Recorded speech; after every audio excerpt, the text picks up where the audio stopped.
চামচা পুঁজিবাদের থেকে কিভাবে চোরতন্ত্রে চলে গেল এই তিনটি নির্বাচন, এটা বিষবৃক্ষ সৃষ্টি করেছে এই চোরতন্ত্র। আগামী 6 মাস খুবই গুরুত্বপূর্ণ সময় দেশ এবং জাতির জন্য। ক্রনি ক্যাপিটালিজমকে বলতাম না চামচা পুঁজিবাদ, তো চামচা পুঁজিবাদের থেকে কিভাবে চোরতন্ত্রে চলে গেল এক ক্লেপ্টোক্রেসি। ক্লেপ্টোক্রেসির বাংলা কি হবে? এটা হলো চোরতন্ত্র। মানে যখন আপনার রাষ্ট্র ক্ষমতায় আপনি যাদের আপনি দায়িত্ব দেন, সেটা আপনি আইনসভা বলেন, আপনার নির্বাহী বিভাগ বলেন, অথবা আপনি বিচার বিভাগ বলেন, তারা সকলে যখন গোষ্ঠীবদ্ধভাবে একটি চুরির অংশ হয়ে যায়, সেটাই তখন চোরতন্ত্র।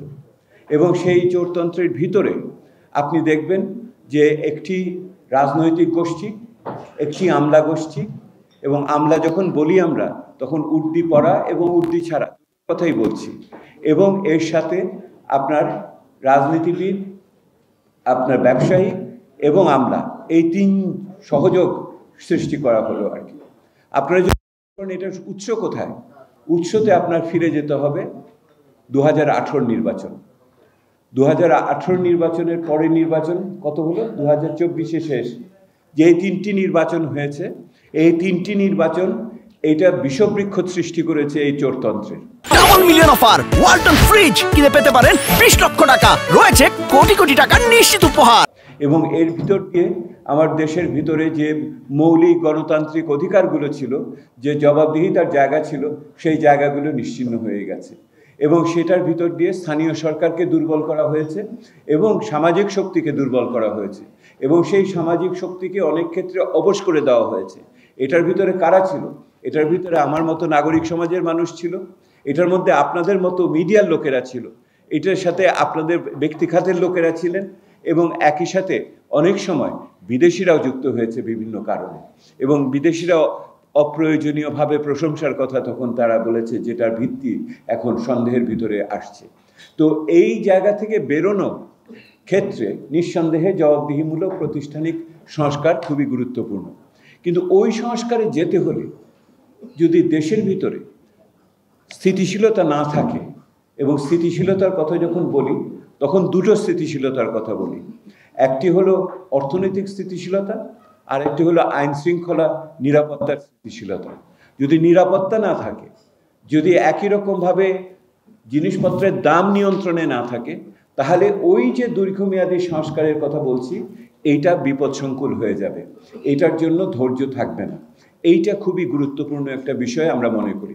তাহলে সেই ক্ষেত্রে আমাদের যে ক্ষমতা বা আমাদের যেটুকু বিদ্যা আছে, সেটার ভিত্তিতে আমরা অর্থনৈতিক দৃষ্টিভঙ্গি আপনাদের সামনে তুলে ধরতে চাই, যেটা গতকাল আমরা প্রধান উপদেষ্টাকে বলেছি।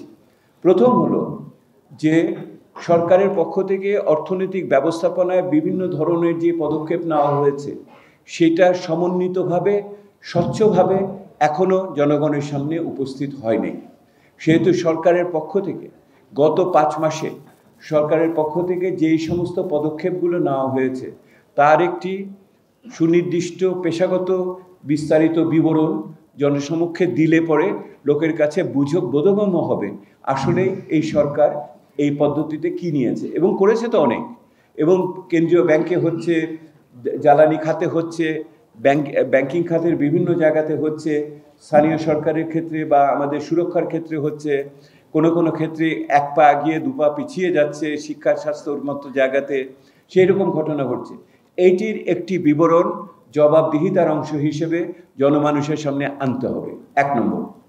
2 নম্বর হলো যে আগামী 6 মাস খুবই গুরুত্বপূর্ণ সময় দেশ এবং জাতির জন্য, এবং যতক্ষণ না আগামী বাজেট না আসছে, তার আগে আগামী 6 মাস সরকার কি অর্থনৈতিক ব্যবস্থাপনায় কি পরিকল্পনা নেয় এবং তাদের লক্ষ্য উদ্দেশ্যগুলো কি, এর পরিমাপগুলো কি, এইগুলোকে একত্রিতভাবে একটি পরিকল্পনা জনগণের সামনে দিতে হবে।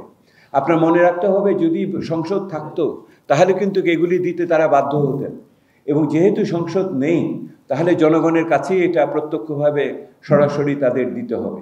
আগামী 6 মাসে কি কি অর্থনৈতিক সংস্কার হবে, সেই সংস্কারের ফলে মূল্যস্ফীতি, টাকার মান, মুদ্রার হার, আমার সুদের হার ইত্যাদি বিষয়াদি কোথায় পৌঁছাবে এইটার একটি লক্ষ্য দিতে হবে।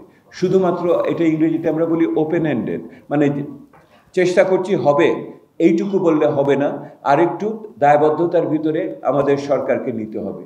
2 নম্বর বললাম।